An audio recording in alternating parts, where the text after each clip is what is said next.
So President Trump keeps bragging about the stock market, and I want to be clear about something up front.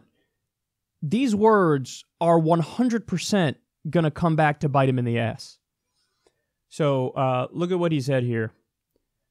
The fake news media barely mentions the fact that the stock market just hit another new record, and that business in the U.S. is booming, but the people know.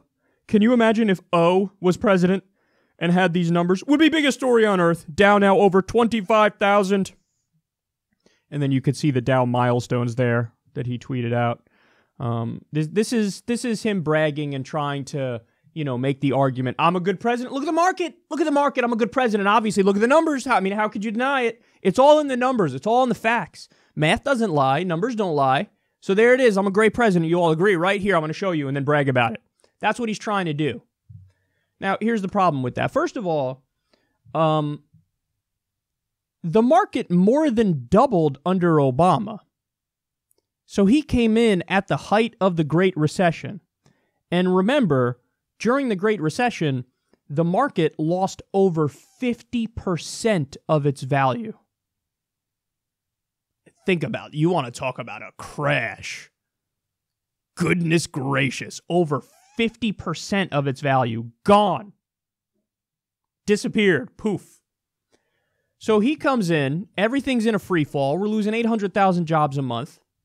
And Obama took that economy, and there was the stimulus, and he did a bunch of different things, including things I don't like the bailout of Wall Street, for example.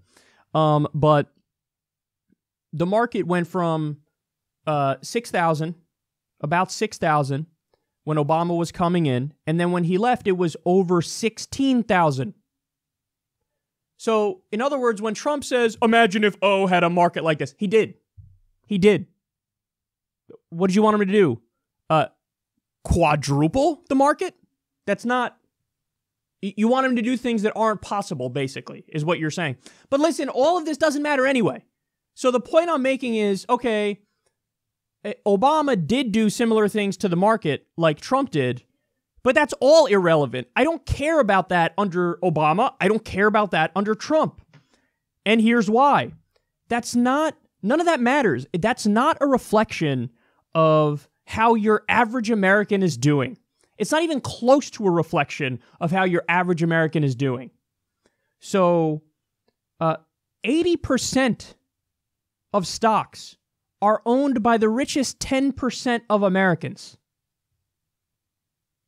Let that marinate in your head for a second. Digest that fact for me.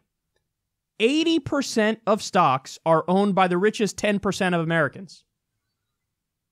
So when the market is doing well, it's not a reflection of how your average Joe is doing or the poor or the middle class is doing. It is clearly a reflection of how the rich are doing. In fact, the top 1% of Americans own about 40% of the stocks. So this is, it's like he's bragging, like, look, our elites are doing really well. This is him, remember when he was railing against the establishment as a candidate and he was pretending to be populist? This is fundamentally the opposite of a populist argument. This is, oh, you know the people who were already doing amazing? They're still doing amazing. Unbelievable. So that's what he's doing. That's what Trump's doing here. And listen, you can go back and check. This isn't a partisan rant I'm doing here because I said it repeatedly. I always had a qualifier when I spoke about the market under Obama. I said, okay, yes, the market has more than doubled under Obama and a giant rebound, but that's not something where you go, what a wonderful success. What an amazing thing he's doing. Because really, that's a reflection of how the rich are doing, and the fact that a Democrat or Republican is serving the rich is really the problem with our system. That's the problem with our system, is that they're representing the rich and corporations. They're not representing regular people. So, another angle to this is the stock market is a reflection on how the rich are doing, but also it's a reflection on what? Corporations. And we have record corporate profits right now. We also have record income inequality. So the better corporations are doing, the worse regular people are doing. Now, here's the part that, you know, in the mainstream media, they'll roll their eyes at this and they'll scoff at this and they'll say, sour grapes, he doesn't know what he's talking about. This is, you know, armchair pontificating. What does he know? A crash is coming. A crash is coming. And again, Trump bragging about the insane explosion of the marketplace under Obama also, but under him, he's bragging about the explosion of the market under him. That is going to come back to bite him in the ass in a way where it's going to be embarrassing beyond embarrassing, because he's made this now a cornerstone of his success as president. See, the market is doing amazing. So obviously it's all me. It's the Trump effect. The Trump is tremendous. Trump is incredible. Every single one of us knows that when the market tanks, not if, when the market tanks, what's he going to do? Turn around and blame other people. So when it's doing well, oh, this is all Trump. Trump is amazing. Trump is tremendous. Trump is incredible. Then when it crashes, fucking Obama, Democrats in Congress, other Republicans. Everybody but him is going to be responsible for it. And he's going to have no clue how to handle it, of course, in terms of what to actually do to fix the situation. But when the crash comes, listen, there's 1,000,001 things that could be the catalyst that lead to the market totally collapsing, going in free fall and crashing. I don't know exactly what that thing is going to be, but I have a few ideas of what can spark it. So first of all, we have a derivatives market, which is a multi-trillion-dollar market, and it is totally unregulated. So this is the casino capitalism that, all reasonable people have been warning you about. That, oh my God, this is bets on top of side bets, and it's puts and it's calls, and it's, it's basically the people on Wall Street who, through propaganda, have convinced us that they're the smartest people in the room. It's those people taking your money and doing the most insane bets like they're in a casino, and as any gambler knows, eventually that bubble bursts, and then you're in deep trouble. And what's amazing is that under this administration, it's like they act like we never had the 2008 subprime mortgage crisis and Great Recession. They act like we don't have the lessons of history from what just fucking happened. It just happened 10 years ago. So it was deregulation and tax cuts for the rich under Republican and Democratic administrations, the repeal of Glass-Steagall, that led to a boom-bust cycle. And what does Trump do? He comes in there, immediately starts deregulating again. Immediately starts doing that. They just got rid of the stress test for the big banks. That was one of the parts of Dodd-Frank. Even though Dodd-Frank was weak Wall Street regulation that was passed under Obama, that was one of the good parts of it. Hey, we're going to stress test the banks and make sure that they're not over-leveraged. Well, Trump and some corporate Democrats, including Joe Manchin, and virtually the entire Republican Party were like, we don't need that anymore. Things are going great now, so let's get rid of that. Are you fucking kidding me? So we're seeing the same thing that we saw then. We have the derivatives market, which can be the catalyst for the crash. We have credit card debt, over $1 trillion worth of credit card debt in the United States of America. We have student loan debt, over $1 trillion. Guys, student loan debt is not a thing that exists in many other modern nations. Slovenia managed to get free college. Not only do we not have free college, we have over $1 trillion in student loan debt, which the people can't even file bankruptcy on.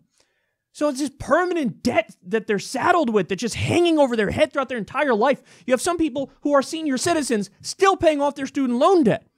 You have some sitting Congress people still paying off student loan debt. You don't think this is a giant systemic problem? Okay, we have a housing market that's right back in a bubble. So not only can we have, or not only will we have another crash, we will have another giant crash that might have the same roots.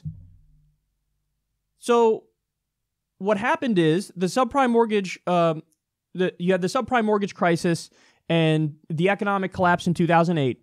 But after that, everybody acts like, oh, the housing market has, it's rebounded. No. What happened is Wall Street decided we're going to go buy up all the houses where everybody got their houses foreclosed on and they were kicked out of their homes because they couldn't afford it, because there were bullshit predatory loans that they were given that had a ballooning interest rate as time went by and they couldn't pay it. Well, Wall Street went back, bought up all those foreclosed homes, and now they're renting them back out to people. So when everybody goes, oh, see, everything rebounded, it's fake. It's fake growth. I'm telling you, man, it's just a matter of time. It's just a matter of time. And then probably the two most important facts is wages have been stagnant since the 1980s. And when wages are stagnant, what happens? Your average Joe can't afford to go buy the goods that the so-called captains of industry are producing. So you have, the capitalist system rolls on. They keep producing surplus goods, but now regular people don't have the money to buy those surplus goods. And then that train is going to grind to a halt now, isn't it? And that's when we're all in real trouble.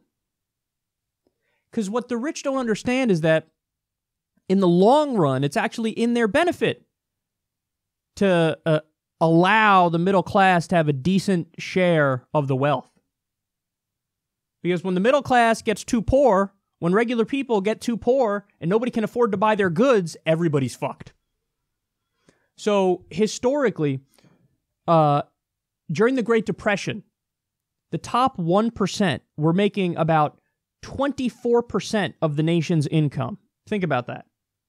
The top 1% were making nearly a quarter of the income in the nation. That's wildly disproportionate. And what happened? It's unsustainable. And then you have a crash, and you have a correction of the marketplace. And of course, with the New Deal, that helped massively. But then during what's called the golden age of economic expansion in the United States, we were the main economic superpower.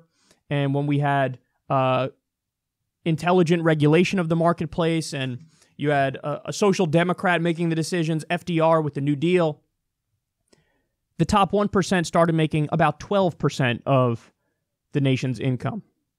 So in other words, a great reduction in income inequality, a booming middle class, you had strong unions at the time, and so people had a slice of the pie.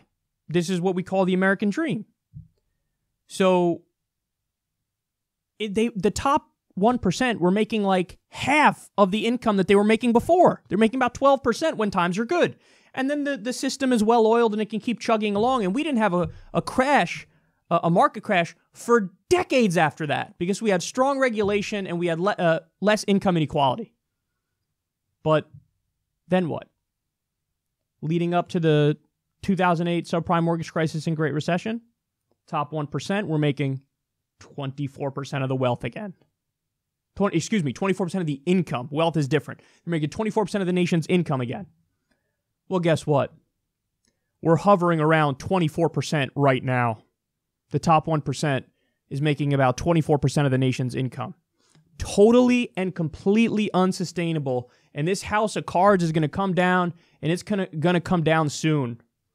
And President Fuckface bragging about the market exploding when the market isn't a reflection of how regular people are doing in the first place is embarrassing, it's pathetic, it's sad, and, start that clock because that crash might be coming sooner than we all think.